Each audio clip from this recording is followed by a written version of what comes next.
নমস্কার, আমি ডক্টর প্রিয়াঙ্কা গাঙ্গুলি। আমি আগের দিনকে আপনাদের কাছে একটা কমিটমেন্ট রেখেছিলাম যে একটা নতুন বিষয়বস্তু নিয়ে আপনাদের সামনে হাজির হবো। টপিকটা হচ্ছে গিয়ে আমরা আমাদের ইউথকে কিভাবে ধরে রাখতে পারি। ঠিক আছে, এটা সবার মধ্যে ইচ্ছাটা থাকে। সে বৃদ্ধ হয়ে গেল বা বৃদ্ধা হয়ে গেল, তার মধ্যে মনে হয় ইস, যদি আমি 10 থেকে 15টা বছর বা 20টা বছর যদি একটু কম বয়স্ক মনে হতো আমাকে দেখলে, বা আমার জীবনধারাটা যদি আবার আগের মতো ফিরে আসতে পারতো। এরকম অনেকের মধ্যে ধারণা থাকে। আজকে যে 35 বছর বয়সীও ভাবে যে ইস, যদি আমি 20 বছর বা 22 বছরের মতন দেখতে হতাম, বা আমার অ্যাক্টিভিটিস থেকে শুরু করে সবকিছু যদি সেরকম হতো, বয়সটা যদি আমি চট করে কমিয়ে ফেলতে পারতাম, তাহলে জানি কত সুন্দর হতো লাইফটা। তো এটা সবার মধ্যে একটা সুপ্ত বাসনা থাকে। তো সেটাকে ভেবে নয়, এটা যেহেতু অনেকে আমার কাছে প্রশ্ন রাখে আমার এজ সংক্রান্ত, কারণ যেহেতু আমি একটি কলেজের এইচওডি কাম অ্যাসোসিয়েট প্রফেসর। তো অনেক সময় এরকম প্রচুর মজার ঘটনা ঘটেছে যে আমাকে অনেকে স্টুডেন্ট ভেবেছে। ঠিক আছে, ফাইনাল ইয়ারের স্টুডেন্ট। এমন হয়েছে একজন প্রফেসর আমাকে আমি যখন ডায়াসে লেকচার দিয়ে বেরোচ্ছি, তখন আমাকে সেই যে প্রফেসর তিনি আমাকে চিনতেন না। ওটা ছিল ওনার ফার্স্ট ডে। উনি আমাকে দেখে বলছেন, যাও তুমি গিয়ে স্টুডেন্টদের সাথে বসো, তুমি কোথায় পালাচ্ছ? তো তখন স্টুডেন্টরা চিৎকার করে বলছে যে স্যার, উনি আমাদের অ্যাকচুয়ালি টিচার। তো এই ধরনের অনেক সময় অনেক কিছু ঘটেছে, এবং সেটা একটা মজার ঘটনা দিয়ে বললাম।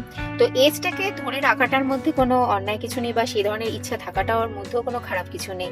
সবাই চায়, এবং সেটা ধরে রাখার ক্ষমতা হওয়াটাই ভালো। কিন্তু সেটার জন্য ছোটবেলা থেকে কিছু আচার বিচার, বা যেটা আমাদের অ্যাকর্ডিং টু আয়ুর্বেদা যেটা বলে আহার বিহার ঋতুচারিয়া দিনচারিয়া, এর উল্লেখ আছে। তো সেটা যদি কেউ সঠিকভাবে করতে পারে, ঠিক আছে, তাহলে তাদের পক্ষে কিন্তু ইউথ ধরে রাখাটা কোনো ব্যাপারই নয়। কারণ আমাদের যে আচার্যাস যারা ছিলেন, তারা কিন্তু নিজেরাও তাদের নিজেদের যে পার্সোনাল লাইফে তারা আহার বিহার ঋতুচারিয়া দিনচারিয়া মেনেই জীবন ধারণ করতেন এবং চালনা করতেন। সেই জন্যই তারা কিন্তু আমাদের সুশ্রুত সংহিতা, চরক সংহিতা, বাঘভাটের যে আমাদের যে অষ্টাঙ্গ হৃদয়, অষ্টাঙ্গ সংগ্রহ, এইসব বইগুলোতে এসবের উল্লেখ আছে। এবং সূত্রস্থান যদি কেউ ফলো আপ করে, তাহলে কিন্তু এর বিশদ বর্ণনা আছে। যদি কারোর ইচ্ছা হয়, সাধারণ মানুষের, তারাও কিন্তু বাংলায় লেখা বা হিন্দিতে লেখা বা ইংলিশে লেখা এই সুশ্রুত সংহিতা, চরক সংহিতা, আচার্য বাঘভাটের অষ্টাঙ্গ হৃদয়, অষ্টাঙ্গ সংগ্রহ পাবেন। তাহলে সেগুলো যদি ফলো আপ করেন, তাহলে আপনারা সহজেই এই চ্যাপ্টারগুলো থেকে কিভাবে জীবন ধারণ করা উচিত, যেটা আমাদের এই যৌবনকে ধরে রাখতে সাহায্য করবে, আমাদের বিভিন্ন রোগ প্রতিরোধ ক্ষমতা জন্মাবে, এবং তার সাথে একটা খুব সুন্দর একটা লাইফস্টাইল সম্বন্ধে আমরা জানতে পারবো। তো এবার আমি চলে আসছি মেন বিষয়তে, যে প্রথম কথা হচ্ছে যে কি কি রুলস মানা উচিত। মোটামুটি প্রথমে মনে রাখতে হবে যে ছোটবেলা থেকে, ঠিক আছে, যে জিনিসের অভ্যাসের ফলে আমরা খুব সহজেই আমাদের ইউথকে ধরে রাখতে পারি না, সেটা হচ্ছে অ্যাক্টিভিটিস। তো একদম শিশুকাল থেকে আমার মনে আছে, আমি আমার বোধহয় 4 বা 5 বছর বয়সে আমার নিজের দাদাকে, আমার নিজের দাদা তখন ওরকমই, ঠিক আছে, আমার থেকে কয়েক বছরের বড়, তাকে আমি দেখতাম যে প্রতিদিন সে নিয়ম করে সকাল সন্ধ্যে এক্সারসাইজ করতো, যোগাভ্যাস করতো। তো সেখান থেকে আমি ইন্সপিরেশন পাই, এবং সেখান থেকে আমি যোগাভ্যাস স্টার্ট করি। তো ফার্স্ট রুলস হিসেবে সবসময় মনে রাখতে হবে যে যোগাভ্যাস ভীষণ ইম্পর্টেন্ট। শিশুকাল থেকে এই অ্যাক্টিভিটি শুরু করা উচিত। যোগাভ্যাসের সাথে সাথে আমার যখন যখন আমি মোটামুটি 12 ক্লাস শুরু করিনি বা ওরকম টাইম, সেখান থেকে আমি শুরু করি মার্শাল আর্ট শেখা। ঠিক আছে, হয়তো সেটা আমি অনেক দূর অব্দি হয়তো যেতে পারিনি, ব্ল্যাক বেল্ট অব্দি আমি পৌঁছতে পারিনি, বাট স্টিল ওই যে অ্যাক্টিভিটিসটা, সেটা যেমন আমাকে সেলফ ডিফেন্স শিখতে সাহায্য করেছে, সেটা একজন মেয়ে হিসেবেই হোক বা ছেলে হিসেবেই হোক, সেটা এখনকার যুগের সাথে খুবই প্রয়োজনীয়। এবং তার সাথে আমাকে যেটা সাহায্য করেছিল, যে এই যে অ্যাক্টিভিটিসগুলো, যোগাসন বলুন বা মার্শাল আর্ট বলুন, এগুলোর মধ্যে দিয়ে না শরীরে যে বিভিন্ন সিক্রেশনগুলো যেগুলো হয়, হরমোনাল সিক্রেশন থেকে শুরু করে, যে ব্লাড সার্কুলেশন থেকে শুরু করে, যে অ্যাকচুয়াল যে কন্ডাক্টিভিটি, ঠিক আছে, এবং মুভমেন্ট অফ অল কি বলবো জয়েন্টস, এবং তাদের যে লুব্রিকেশন, এগুলো ভীষণভাবে কিন্তু সহজে হতে থাকে। এবং বেশ কিছু আসন আছে, আমি ভবিষ্যতে চেষ্টা করব আপনাদেরকে সেই সব আসনগুলো করে দেখানো, যেহেতু আমি এখন ইচ অ্যান্ড এভরিডে সকালে যোগাভ্যাস করি, বিকেলে জিম করি, এবং মার্শাল আর্ট অতটা না করতে পারলেও তার যে কিছু কিছু পশ্চার আমি করি, যেহেতু আমার অ্যাক্সিডেন্টে আমার পায়ে অলরেডি প্লেট বসানো, অনেক সময় পসিবল হয়ে ওঠে না। এছাড়া অনেক সময় আমি হিপ হপ ডান্স, সেটা আমি যখন আমি কলেজে ফার্স্ট ইয়ার থেকে ঢুকেছিলাম বিএমএস এর, তখন থেকে আমার hip hop dance, Michael Jackson আমার যেহেতু ফেভারিট, তো আমি তখন থেকে চেষ্টা করতাম।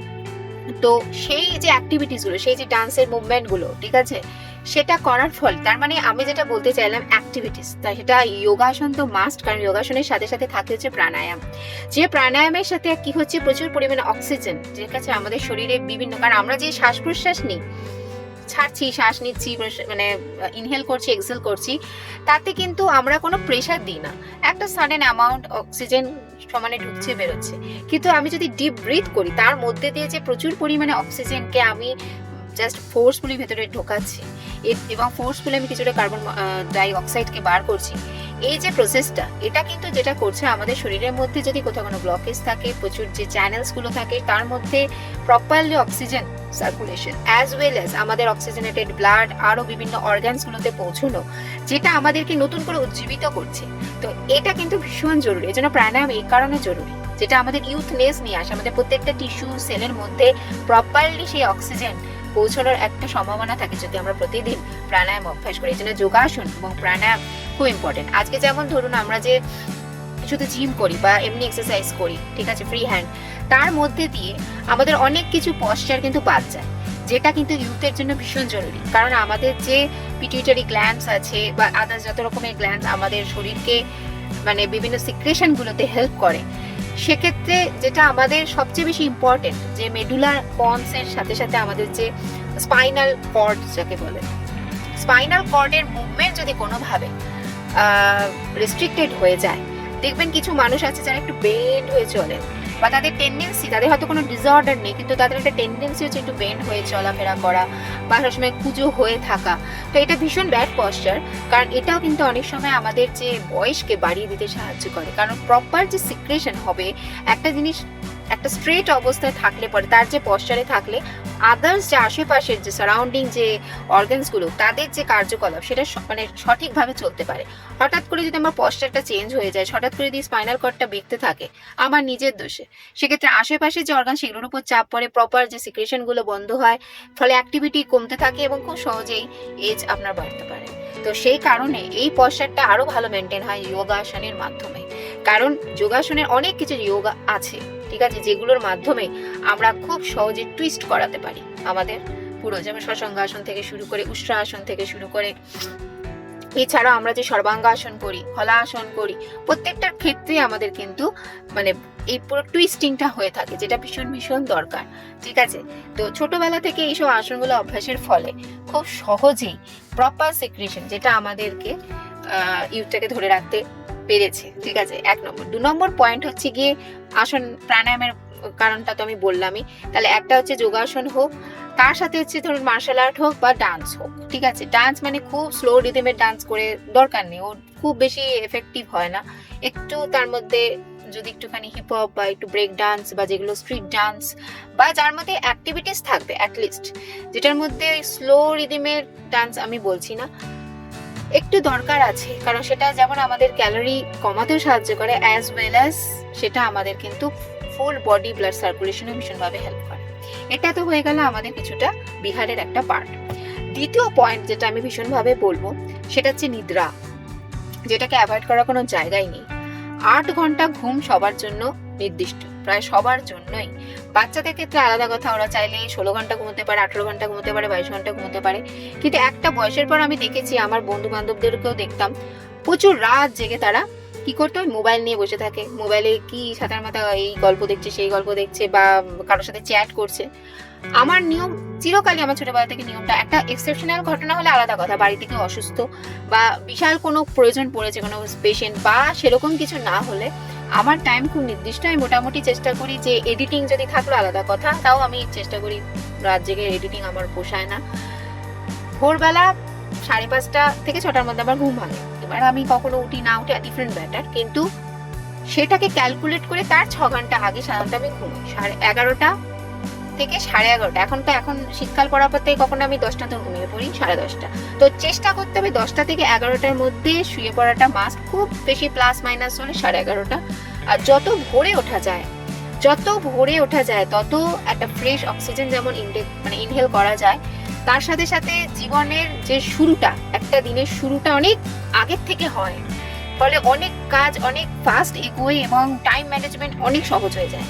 এজন্য রাত জেগে কোনো কিছুই করা উচিত না। যত রাত জাগা হবে তত ধীরে ধীরে কি হবে না, চোখের নিচে যে ডার্ক সার্কেল ওটাকে আমরা কিছুতেই ম্যানেজ করতে পারবো না, পারবো না। এবার আসছি সেটা হচ্ছে ধরুন আপনি রাত্রে 7 ঘন্টার মতন ঘুমিয়েছেন, ঠিক আছে, 5-6 ঘন্টা থেকে 7 ঘন্টার মতন ঘুমিয়েছেন। আমি যেটা সবসময়ের জন্য রেকমেন্ড করি যে দুপুরবেলা অ্যাটলিস্ট 1 ঘন্টা ঘুমানো উচিত। বিশেষ করে যারা হৃদরোগী, যাদের হার্টের সমস্যা আছে, কার্ডিয়াক প্রবলেম আছে, বিপি হাই আছে, তাদের জন্য কিন্তু অবশ্যই রেকমেন্ডেড, স্পেশালি যে ওল্ড এজ বা আফটার 50 ইয়ার্স। শুধু তাই নয়, আমি এটা দেখেছি যে দুপুরবেলা যদি 1 ঘন্টা ঘুমানো হয়, তাহলে তার আগে যে ধরুন আপনি 10 ঘন্টা জেগেছিলেন, বেশ কিছু কাজ করেছেন, ছোটাছুটি করেছেন, রান্নাবান্না করেছেন, অফিসে গেছেন, বা হয়তো তার থেকে হেভি কিছু কাজ করেছেন, এবারে যে 1 ঘন্টা আপনি যদি একটুখানি ঘুমিয়ে রেস্ট নেন, তাহলে কিন্তু সেই রেস্টটা শুধু আপনার ব্রেনে পড়ে তাই না, এটা কিন্তু সম্পূর্ণ যতগুলো অর্গানস আছে, স্পেশালি হার্টকে ভীষণভাবে কিন্তু একটা প্রশান্তি দেয়, যেটা পরে আবার তাকে এনার্জাইজড করে কাজ করতে ভীষণ সহজ হয়। মানে 1 ঘন্টা পর আপনি যখন উঠবেন একদম ফ্রেশ, এবং সেই অবস্থায় আপনি যাই কাজ করুন না কেন, আপনি দেখবেন খুব ইজিলি সেই কাজে কনসেন্ট্রেট করতে পারছেন। সেটা পড়াশোনা হতে পারে, সেটা আপনার মানে যে কোনো চলাফেরা বা কোথাও যাওয়া সবকিছুর ক্ষেত্রে, বা রান্না হোক বা অফিসে যাওয়া হোক বা অফিসের কোনো কাজ হোক বা ফাইল নিয়ে বসা হোক, তো সব দিক থেকে সেটা কিন্তু লাভদায়ক। সেই জন্য দুপুরের 1 ঘন্টা যে ঘুম, যেটা বলে পাওয়ার ন্যাপ, এই কারণটাকে পাওয়ার ন্যাপ বলে, সত্যি এটা এনার্জি আলাদা করে দেয়। সেই জন্য 7+1 8 আওয়ার্সের একটা স্লিপ সারা দিনের মধ্যে যদি কেউ দেয়, তাহলে তার জন্য চোখের নিচে ওই রিঙ্কল, চোখের নিচে কি বলে ওই ডার্ক সার্কেল, এই ধরনের সমস্যা আসা উচিত নয়। আর একটা জিনিস মনে রাখবেন যে রাত্রি ঘুমোতে যাওয়ার সময় নিজের যে মোবাইলটা, সেটা শুধুমাত্র অ্যালার্ম ফিট করে নিজের থেকে অন্তত 8 ঘন্টা আগে, মানে ঘুমে তো যাচ্ছেন তার 8 ঘন্টা আগের থেকে ফোনের সাথে কানেকশন অফ রাখবেন। লাস্ট মোমেন্টে কারোর একটা SMS, ঠিক আছে, কোনো একটা হয়তো SMS যেটা আপনি চাইছেন না, এটা কোনো আপনাকে হয়তো দোষ সাব্যস্ত করে কোনো একটা SMS এলো, বা একটা খারাপ খবর নিয়ে কোনো SMS এলো, এটা কি হলো, আপনার ওই 8 ঘন্টা আগে ওরকম একটা SMS পাওয়ার পর আপনার মধ্যে কি হয়, সাধারণত একটা কোনো মানে টেন্সড কন্ডিশন বা সেই রিলেটেড কোনো SMS, তখন আমাদের মাথায় ঘুরতে থাকে, তখন আমাদের রাতের ঘুম বরবাদ করে। এই জন্য চেষ্টা করবেন মোটামুটি যদি আপনি 11টায় ঘুমোতে যাবেন, তাহলে 10টা থেকে 10টা 15 মধ্যে ফোনের যে ইন্টারনেটটা অফ করে দেবেন, যাতে সেটা আপনাকে কোনোভাবে ইরিটেট না করে, ঠিক আছে, যা হবে পরের দিন দেখা যাবে। এই মানসিকতা নিয়ে চলবেন। আর অবশ্যই ফোন অফ রাখবেন না, কারণ কোনো একটা ইমার্জেন্সি হতেই পারে, ফ্যামিলি পার্সনদের জন্য হোক বা অন্য মেম্বার্সদের জন্য হোক, কিন্তু ইন্টারনেটটাকে অফ রাখার চেষ্টা করবেন। কারণ যদি কারো ইমার্জেন্সি থাকে, সে খুব ইমার্জেন্সি হলে, হেলথ ইস্যু, সে আপনাকে SMS করে জানাবে না, সে আপনাকে ডিরেক্ট ফোন করেই বলবে, ভাই এই অসুবিধা হচ্ছে, শিগগিরই এসো, এক্ষুনি একটা ইমার্জেন্সি, একটা কিছু করতে হবে। সেই জন্য চেষ্টা করুন সেই সময় নেট থেকে দূরে থাকা। ঘুমোতে যাওয়ার অন্তত 45 মিনিট আগে থেকে যদি নেট অফ থাকে, তাহলে আপনি খুব নিশ্চিন্তে ঘুমোতে যেতে পারবেন। প্রথম 10টা থেকে 11টা অবধি মধ্যে ঘুমানোর যে অভ্যাস, যেহেতু আপনার নেই, হবে না, সেই জন্য সেই সময় স্পেশাল কিছু প্রাণায়াম আছে, যেটা আমি পরবর্তীকালেও আমি দেখাবার চেষ্টা করব, যে প্রাণায়ামগুলো আমাদের ধীরে ধীরে মস্তিষ্ককে ঠান্ডা করে দেয়। যত আপনি সেই সময় মস্তিষ্ককে কিছুটা অন্তত এক্সহস্টেড করতে পারবেন, তত তাড়াতাড়ি ক্লান্ত হয়ে মানে ঘুমিয়ে পড়বেন, মানে আপনি ঘুমিয়ে পড়বেন, ঠিক আছে। তো এটা একটা বিশাল ব্যাপার, যেটা আমাদের ঘুমানোর আগে কিছু প্রসেস আমাদের করতে হয়। সেটা আমাদের বলতে পারেন যে কিছু মাইন্ড গেমস নিজের সাথেই নিজে খেলতে হয়, যার দ্বারা আমাদের যে ব্রেন, সেটা কিছুটা ক্লান্ত হয়ে যায়, এবং খুব সহজেই কয়েকদিন এই অভ্যাস করতে করতে দেবেন 10টা থেকে 11টার মধ্যে আপনার ঘুম আসা শুরু হয়ে গেছে। তার জন্য বেশ কিছু প্রাণায়াম করা যায়, ধ্যান করা যায়, ঠিক আছে, এবং ওই যে বললাম কিছু গেম, ঠিক আছে, নিজের সাথে নিজের মাইন্ড গেম খেলা। তো এইভাবে প্রথম হচ্ছে আপনার পুরো এই যে বায়োলজিক্যাল যে টাইমিংটাকে চেঞ্জ করুন, ঘুমানোর টাইমিংটা চেঞ্জ করুন। আর 12টা অবধি আপনি মোবাইল নিয়ে বসে আছেন, এতে কি হয়, আমাদের এখান থেকে কিছু উৎসেচক বেরোয়, মেলানিন, যেটা আমাদের স্কিন কালারকে ব্ল্যাক করতে সাহায্য করে। আপনারা জানেন ডার্ক করার জন্য মেলানিনের প্রয়োজনীয়তা আছে। তো সেই মেলানিন অনেক সময় উৎসেচক প্রচুর পরিমাণে আমাদের দেহ থেকে বেরোতে থাকে, বিশেষ করে আমাদের এই পোর্শনে, ফলে তখন আমরা খুব উত্তেজিত হয়ে যাই। তখন সেই মুহূর্তে ওই যে আলোটা এসে পড়ে চোখের মধ্যে, আমরা সহসা ঘুমোতে পারি না। সেই জন্য এই আলোটা থেকে একদম দূরে থাকতে হবে। ঘর অন্ধকার হবে বা খুব হালকা একটা ডিম লাইট জ্বলতে পারে, কিন্তু কখনোই মোবাইলের আলো চোখের ওপর পড়বে আর আপনি ভাববেন এই গল্পটা দেখতে দেখতে, এই গানটা শুনতে শুনতে আমি ঘুমিয়ে পড়বো, সেটা খুব সাউন্ড স্লিপ হবে না, ডেফিনেটলি ডিস্টার্বড স্লিপ হবে। এবং এই অভ্যাসটা করবেন না। এটা যদি আপনি এখন করেন, ইউতে বুঝবেন না, বয়সের সাথে সাথে দেখবেন সেটাই আপনার ঘুম সম্পূর্ণরূপে নষ্ট করে দিয়েছে। রাত 3টের থেকে আপনি জেগে বসে আছেন, রাত 2টোর থেকে জেগে বসে আছেন, ঘুমের দেখা নেই, কারণ ওই যে পুরনো আপনি একটা অদ্ভুত অভ্যাস করে বসে আছেন, তার ফল আজকে আপনাকে ভুগতে হচ্ছে। 3 নম্বর পয়েন্ট হচ্ছে গিয়ে, যেটা এটা তো আমার পুরো হয়ে গেল নিদ্রা, এবং যেটা আমি বলেছিলাম যে অ্যাক্টিভিটিস গেল। 3 নম্বর হচ্ছে ভীষণ ইম্পর্টেন্ট, সেটা হচ্ছে গিয়ে খাদ্যাভ্যাস। প্রথমত আমি আমার এখনো অবধি আমার লাইফে আমি চা কফি এসব থেকে দূরে থাকি। এক সময় একটু তাও কফি খাওয়ার ইন্টারেস্ট ছিল, কিন্তু যখন আমি জানতে পেরেছিলাম যে সেটারও একটা ব্যাড এফেক্ট আছে যেটা আমার মানে ইউথকে নষ্ট করতে পারে, আমি সেদিন থেকে কফি থেকে সম্পূর্ণ দূরে থাকি। অকেশনাল যে কোনো জিনিস নেওয়া যেতে পারে, সেটা চা হতে পারে, কফি হতে পারে, কিন্তু চেষ্টা করুন চা বা কফি, চা তো আমি খাই না আজ পর্যন্ত, পান করেছি কিন্তু আমার খেয়াল পড়ে না, খুব কম, যদি অসুস্থ হলাম বা কিছু, তাও আমি আয়ুর্বেদিক যে কাথ হয় সেটাই নিই। নো টি নো কফি। তার পরিবর্তে আপনি যেটা করতে পারেন তার থেকে আয়ুষ কাথ নিন। সেটা আপনার যেমন ওয়েট লসে সাহায্য করবে, সেটা আপনার ইমিউনিটি পাওয়ার বুস্ট আপ করবে, এবং আননেসেসারি ফ্যাট যেটা ফেসেও জমতে পারে, যেটার থেকেও আপনাকে এজেড লাগতে পারে, তার থেকেও আপনি রক্ষা পেতে পারেন। আয়ুষ কাথের যে কম্পোজিশন সেটা নিয়ে আমরা আরেকদিন ডিসকাস করব। আয়ুষ কাথের গুণ নিয়েও একবার ডিসকাস করব। আমরা নাম দিয়েছি আয়ুষ কাথ, কিন্তু এই কাথটা অনেক ছোটবেলা থেকে অনেক দিন ধরে এর প্রচলিত ছিল। হঠাৎ করে করোনা আসার পর আমরা নাম দিয়েছি, বাট এই হার্বাল টিটা অনেক কাল ধরে এর প্রচলন ছিল। প্রচুর গ্রাম্য দেশে সেখানে অনেকেই এটা পান করে থাকে। তো এই হচ্ছে প্রথম কথা। প্রথম হচ্ছে নেশা। নেশার মধ্যে যেমন চা কফি, মানে যা এক্সট্রা জিনিসের আমাদের দরকার নেই শরীরে, খামোকা ক্যাফেইন, খামোকা নিকোটিন, যেটা সিগারেট, নো সিগারেট, ঠিক আছে, নো অ্যালকোহল।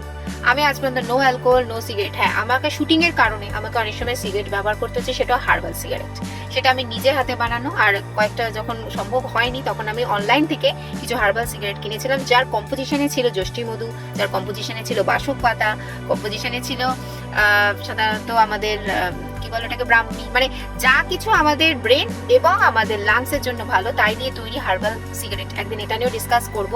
তো আমি অনেক সময় আমার পেশেন্টদেরকেও দিয়েছি। হয়তো তার মধ্যে থেকে নেশা হয় না, বাট আমাদের লাংসকে ভালো রাখতে, মানে ভাবা যায় যে ধূমপান গলার লাংসের জন্য খারাপ, সেটার জন্য দেখা গেছে যে হার্বাল কিছু সিগারেট যেটা আমাদের অ্যাকচুয়ালি লাংস এবং ব্রেন দুজনের ক্ষেত্রে ভালো করছে। তো প্রথমেই জানতে হবে নেশা মানুষকে নষ্ট করে দেয়। যে কোনো নেশা, সেটা মোবাইলের নেশা হতে পারে, কোনো খাবারের, প্রচুর খাবারের নেশা হতে পারে, আবার হতে পারে হচ্ছে এই ধরনের সিগারেট, মদ, গাঁজা, ঠিক আছে, কোনো রকম নেশা থেকে নিজেকে সরিয়ে রাখুন। তার পরিবর্তে নেশার থেকে পরিবর্তে আপনি অন্য কিছুর সাথে নেশা করুন যেটা আপনার শরীরকে ভালো রাখে, যেমন গান শোনা, বই পড়া, বা ধরুন মাঝে মাঝে আপনি লবঙ্গ চেবাচ্ছেন, খুব ভালো, মাঝে মাঝে আপনি জিরে খাচ্ছেন, অথবা মৌরি উপকারী।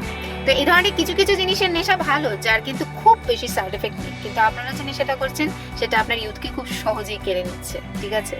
আচ্ছা, এরপর যেটা আর একটা নেশা, সেটা খুব ভয়ানক, সেটা হচ্ছে মিষ্টির নেশা। এর থেকে দূরে থাকা উচিত, কারণ বলা হয় যে এমনি সুইট বা সুগার বা এগুলো সাধারণত যত ডিপোজিট হয় তত আমাদের যে টিস্যুসগুলো তাদের কিন্তু যে ইউথনেসটা নষ্ট হতে থাকে। ধীরে ধীরে ফ্যাট যত বাড়বে, দেখবেন ফেসে ফ্যাট বাড়লে ফেস যতটা শার্পনেস থাকে যতকাল অবধি, ততকাল মনে হয় ইউথনেস তার মধ্যে বজায় আছে। এই যে ফ্যাটনেসটা বাড়াতে সাহায্য করে আমাদের এই সুগার লেভেল, ঠিক আছে। তো চেষ্টা করুন মিষ্টি থেকে শতহস্ত দূরে যেতে। আমি আমার ছোটবেলা থেকে রীতিমতো এখন অব্দি স্টিল নাও আমার মায়ের সাথে শুধু যুদ্ধ চলে। মা পায়েস বানাচ্ছে, পিঠে বানাচ্ছে, বিভিন্ন রকম মিষ্টি বাড়িতে আসছে, মানে মিষ্টি জাতীয় দ্রব্য বোধহয় আমাদের বাড়িতে সকাল থেকে রাত অব্দি সবসময় উপস্থিত। আর আমি হচ্ছে সে ব্যক্তি যে সারাদিন মিষ্টি খাবো না বলে যুদ্ধ করে, এবং লিটারালি সেটাই করে। কখনো যদি খাওয়ার দরকার পড়ে এক চামচ হয়তো তুলে জাস্ট একটা টেস্ট পারপাস, বা খুব কম, মানে ধরুন মাসে আমি একটা কি দুটো মিষ্টি খাই, মানে মাসে কখনো। যখন একা থাকি তখন তো এমন হচ্ছে 1 বছর টানা নো সুইট, ঠিক আছে। তো ব্যাপারটা হচ্ছে মিষ্টি জিনিসটা মোটেই ভালো নয়। অনেক সময় গুড় ভালো বলা হয়, কারণ ওর মধ্যে থেকে লোহা থাকে, যেটা আমাদের অ্যাকচুয়ালি আয়রন লেভেলটাকে বাড়ায়, হিমোগ্লোবিনকে আমাদের তৈরি করতে সাহায্য করে। কিন্তু চিনি, যেটা আমাদের সুগার ক্যান্ডি বা সুগার কেন থেকে তৈরি হয়, সত্যি কোনো উপকারিতা নেই, কারণ ওর মধ্যে আরো কিছু প্রসেসিং করে ওটাকে এমনভাবে তৈরি করা হয় যেটা বলা হয় ইমিউনিটি পাওয়ারকে যেমন নষ্ট করে, এবং সুগারের যে কতটা ক্ষতিকারক দিক সেটা যারা ক্যান্সার পেশেন্ট তারাও জানেন, তাদের ইমিউনিটি পাওয়ার নষ্ট হয়, এবং সেখানেও পরিষ্কার নিষিদ্ধ বলে দেওয়া হয়। তো এগুলো নিয়ে আমি আলাদা আলাদা ডিসকাশন করব, ক্যান্সার রিলেটেড পর্ব আমি আসবো অবশ্যই। তো ইউথনেসের ক্ষেত্রে মিষ্টিটাকে নিজের জীবন থেকে দূর করতে হবে। তার পরিবর্তে আপনি কম বেশি চকলেট তাও খেতে পারেন, কারণ দেখা গেছে চকলেটের মধ্যে ডার্ক চকলেট অনেকে পছন্দ করে, প্রেফার করে। আমি অতটা করি না, আমি মিডিয়াম, মানে অনেকে আছে একদম পুরো প্রচন্ড তিতো, 99% dark chocolate is not possible by me. তো আমি মোটামুটি মাঝারিটা চেষ্টা করি, কিংবা তার থেকে একটু লো, ঠিক আছে। তো কখনো কখনো ওইভাবে স্বাদ মেটাই, কিন্তু সেটারও লিমিটেশন আছে, কারণ চকলেটও মোটেই ভালো জিনিস না, সেটাও ওয়েট বাড়াতে সাহায্য করে। তাহলে যখন মিষ্টি খেতে ইচ্ছা করছে, তাহলে সেই মানুষটা কি খাবে? হাওয়া খাবে? একেবারেই নয়। তার সমাধান হিসেবে আমরা খেতে পারি খুব মানে আনন্দের সাথে, আমরা যে খেজুর প্রচন্ড মিষ্টি, চেরি ফল, মানে এটা আমি নিজেকে ইয়ে করে দেখছি, যখন আমার চকলেটও খেতে ইচ্ছা করছে বা ক্যাডবেরিজ, তখন সেই লোকটাকেও আমি সম্বরণ করেছি, সেই সময় আমি দুটো খেজুর খেয়ে নিলাম।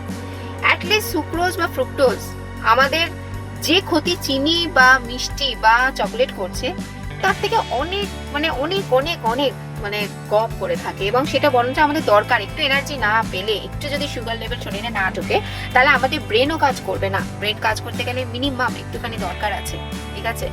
তো সেই জন্য আমরা কি করতে পারি, রিপ্লেসমেন্টে যখন আমাদের একটু মিষ্টি খাওয়ার ইচ্ছা করবে বা এই জাতীয় যে এনার্জি লেভেল আমাদের ড্রপ করছে, তখন অনেকেই বলে এক্ষুনি মিষ্টি খাও, দেখবে তোমার এনার্জি ফিরে আসবে।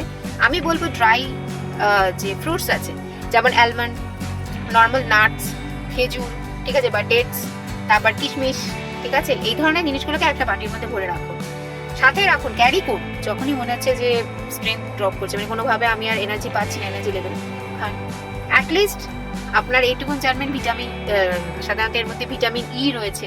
আমাদের অ্যালমন্ডস বলুন বা যেগুলো আমরা বলি আলমন্ড অয়েল, আমরা আলাদা করে ইউজ করি, ঠিক আছে, তো সেখানে যে কোনো বাদামে ভিটামিন ই এর একটা প্রাচুর্য থাকে। তো খুব অটোমেটিক সেটাও আমাদের ইউথকে ধরে রাখতে, আমাদের স্কিনের জন্য, আমাদের চুলের জন্য ভীষণ জরুরি, ঠিক আছে। প্রতিদিন ফ্রুটস থেকে আমরা হাজার গুণ দূরে থাকি, আমরা সব খাচ্ছি, ফ্রুটস খাই না। তো মর্নিং এ চেষ্টা করুন ফ্রুটস খেতে। সেটা যদি কারোর হয়তো অ্যাসিডিটির সমস্যা থাকে, তাহলে বলবো হালকা কিছু খাবার খেয়ে করুন। যাদের এই সমস্যা নেই, গ্যাস বা ওই জাতীয় সংক্রান্ত, তাহলে তাদেরকে আমি বলবো যে আপনারা চেষ্টা করুন এমটি স্টোমাক, যদি পসিবল হয় সামান্য একটু মুড়ি খেয়েও আপনারা স্টার্ট করতে পারেন, বা এমনিও খেতে পারেন। ড্রাই ফ্রুটস নিচ্ছেন, কলা মাস্ট, ঠিক আছে। যারা ডায়াবেটিক বা কিছু, তাদের জন্য আমার আলাদা করে কোনো প্রোগ্রাম আমি করব, তারা চেষ্টা করুন যে কিছুটা মানে এখান থেকে অ্যাডাপ্ট করার, তো তাদের জন্য আমি আলাদা করে পরে বলে দেবো। তো এবার হচ্ছে গিয়ে সেখানে আপনারা কলা খাচ্ছেন, সাথে একটা সিজনাল ফ্রুট খাচ্ছেন, ঠিক আছে, আর এছাড়া আপনি আপেল খেতেই পারেন, ঠিক আছে। এইভাবে আপনি জিনিসটাকে প্রথমে, ফল হচ্ছে প্রতিদিন থাকবে, এর সাথে থাকবে সবজি, যতটা সম্ভব সবজি, এবং যেহেতু শরীরের বিল্ড আপ করার জন্য মাসেলস গুলো, প্রোটিন ভেরি ভেরি ইম্পর্টেন্ট, যেটা আমাদের ইউথ ধরে রাখতে সাহায্য করে। একটা চুল তৈরি করার জন্য, স্কিনের সেলস গুলোকে গড়ার জন্য কিন্তু প্রোটিনের দরকার আছে। প্রোটিন ছাড়া জীবন চলে না, এই জন্য ডাল মাস্ট। যেহেতু আমি বলতে পারেন 98%ই ভেজিটেরিয়ান, 2% আমাকে বাড়ির চাপে বলে কখনো অকেশনালি নিতে হয়, ঠিক আছে, কখনো এগ বা ফিশ, কিন্তু বেসিক্যালি আমি ভেজিটেরিয়ান, ঠিক আছে। আমি 1 বছরের ওপরে, আমার যেহেতু ফ্যামিলিতে সেই মুহূর্তে কেউ ছিল না, আমি প্রায় বলতে পারেন ভেজিটেরিয়ানই ছিলাম। আবার হয়তো কখনো চাপে পড়ে আমাকে হয়তো মাসে একবার হয়তো ননভেজ খেতে হয়। সেই জায়গায় দাঁড়িয়ে আমি বলছি যে veg is the best solution. যত সবজি খাবেন, যতটা সম্ভব ডাল খাবেন, সেটা আপনার ক্ষতি করবে না। আজকে একটা অ্যানিমাল যে কি বলবো, মানে মিটস যাই বলুন বা প্রোটিন, সেটা মধ্যে অ্যাবনর্মাল টিস্যুস থাকতে পারে। আপনি সেটাকে প্রপার বয়েল না করলে সেখান থেকে আপনার ডিজিজ আসতে পারে। যারা ক্যান্সারের ক্ষেত্রে আমরা দেখা যায় অনেক সময় আমরা নিষেধ করি যে অ্যানিমাল প্রোটিন থেকে দূরে থাকুন, ঠিক আছে, এগুলোর একটা বিশেষ কারণ আছে। তো সেই কারণে আপনাদের কাছে আমার এটাই বক্তব্য যে চেষ্টা করুন যথেষ্ট সম্ভব প্রোটিন বলতে, যেটা ভেজিটেবল প্রোটিন, সেটাকে ইনটেক করার ইচ এন্ড এভরি ডে। জল প্রচুর পরিমাণে খান, বিশেষ করে যাদের ড্রাই স্কিন আছে। যদিও আমি অনেক সময় এটা মেনে উঠতে পারি না নিজের লাইফে, তাও আমি বলবো জল প্রচুর পরিমাণে খেলে ডিটক্সিফিকেশন হয়। আর একটা জিনিস বললে আমি মোটামুটি আজকের মতন পর্ব শেষ করবো। এরপর যদি আবার কিছু মনে করে আমি সেকেন্ড পর্বে ডিসকাস করবো। সেটা হচ্ছে গিয়ে প্রচুর পরিমাণে আমরা খাই ঠিক, কিন্তু খাবারের মধ্যে কতটা আমাদের তৃষ্ণা আর কতটা আমাদের খাবার সলিড দরকার আমরা সেটা বুঝে উঠতে পারি না। যেটা দেখবেন যে সাউথ ইস্ট এশিয়া, চাইনিজরা, সিঙ্গাপুরিয়ানরা, তারা কিন্তু কি করে, তাদের খাবারের মধ্যে একটা ভাগ থাকে স্যুপ, একটা ভাগ থাকে যেটা মানে মেইনলি সলিড ফুড, ঠিক আছে। কারণ আমি ওয়েট লস নিয়ে এরপরে আবার প্রোগ্রাম রাখবো, তো সেখানে আমি একটু নিয়ে ডিটেলসে বলবো এটা কতটা আমাদের জরুরি, আর আমাদের খাদ্যাভ্যাস কতটা আমাদেরকে মানে এই মোটা করে দেওয়ার ক্ষেত্রে মানে ভীষণ ভাবে এগিয়ে আসে, ক্যাটালিস্টের মতো কাজ করে। সেটা নিয়ে আমি ডিসকাস করবো। তো সেই জন্য চেষ্টা করুন যে নিজের থেকে কিছু জুস খাওয়া। জুস মানে হচ্ছে ওই ফলগুলোকে নিয়ে ওগুলোকে জুস বানিয়ে খাওয়ার কথা বলছি না, দাঁত আছে আপনি কামড়ে খেতে পারবেন, কিন্তু ধরুন লেবুর রস, ঠিক আছে, যাদের পোষা লেবুর রস, গোলমরিচ, তারপরে আদা, ডিটক্সিফায়ার, এটাকে আপনাকে চেষ্টা করতে হবে নর্মাল জলে, আমি আবার রিপিট করছি, নর্মাল জলে এগুলো দিয়ে খাবেন। অনেকে বলে কি গরম জলের মধ্যে মধু দাও, লেবুর মেশাও, ভীষণ ভীষণ খারাপ। যারা যারা আয়ুর্বেদ জানে না তাদের পক্ষে এগুলো বলা সম্ভব। যারা আয়ুর্বেদের মতে চলে তারা একমাত্র জানে যে গরম জলের মধ্যে যদি আমি লেবুর রস মেশাই ভিটামিন সি উড়ে গেল। এটা প্র্যাকটিক্যালি আমরা সবাই জানি, যারা আমরা বায়োলজি পড়েছি তারাও জানি।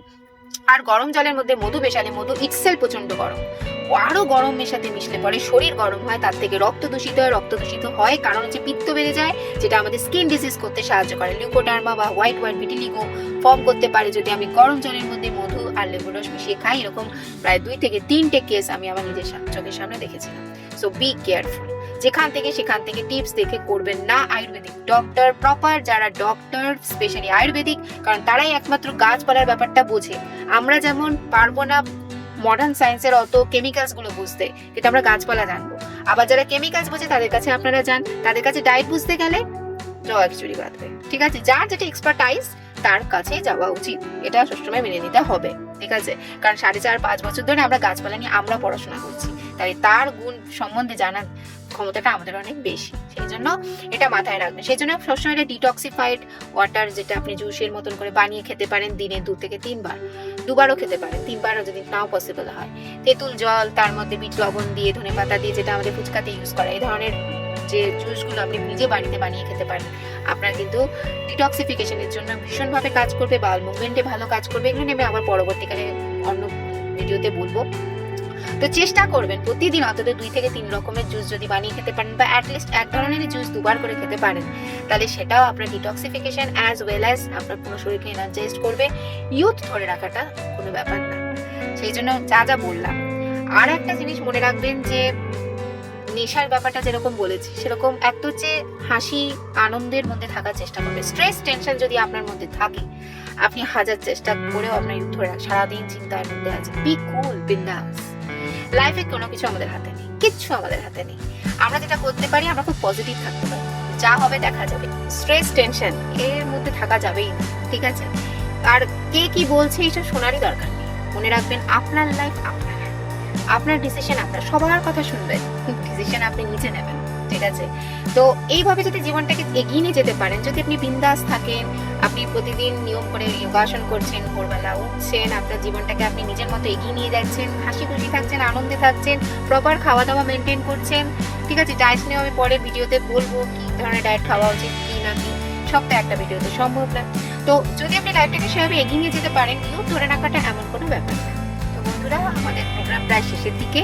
তো আমার এই অনুষ্ঠানটি যদি আপনাদের ভালো লেগে থাকে এবং আপনারা এর থেকে কিছুটা অন্তত কিছু জ্ঞান আহরণ করে যদি নিজেদের লাইফে ইমপ্লিমেন্ট করে উপকৃত হয়ে থাকেন, তাহলে সেটাই আমার জন্য অ্যাজ এ ডক্টর এটা আমার জন্য অত্যন্ত খুশির খবর। অবশ্যই আপনাদের মতামত আমাকে কমেন্টে জানাবেন, এবং আপনাদের যদি আরও কিছু এই বিষয়ে বা কোন বিষয়ে আরও অন্যান্য কোন বিষয়ে আপনারা জানতে চান, এরকম যদি কোনো টপিক থাকে বিষয়ে, আমাকে অবশ্যই জানাবেন কমেন্টে। আমি সেই ধরনের ভিডিও বানাবার চেষ্টা করব, এবং এই ভিডিওসগুলো আরও ডিটেলসে যদি আপনাদের কোনো প্রশ্ন থাকে, সেই প্রশ্নগুলো আপনারা আমাকে লিখতে পারেন। আমি পরবর্তীকালে সেগুলোর উপরে ভিডিও করার চেষ্টা করব। এখন আমার সময় এসে গেছে চলে যাবার। আপনারা সবাই ভালো থাকবেন, এবং যে কথাগুলো বললাম যদি সেগুলোকে আরেকটু জানতে চান, তাহলে অবশ্যই শাস্ত্র সংহিতা, চরক সংহিতা এবং আমাদের যে বাঘঘটের লেখা অষ্টাঙ্গ হৃদয় সংগ্রহ, এগুলো দেখতে পারেন এবং আমাদের সাথে থাকুন। স্পেশালি একটাই বলবো, নেচারের সাথে থাকুন। প্রকৃতি আপনাকে এমন কিছু শিক্ষা দেবে জীবনের, মানে সুস্থ থাকার ক্ষেত্রে, যেটা অন্য কোনো দিক থেকে আপনি পেতে পারেন না। তো প্রকৃতির সাথে থাকুন, হাসি খুশি থাকুন এবং সুন্দর জীবন যাপন করুন। ভালো থাকবেন। আজকের মতো নমস্কার।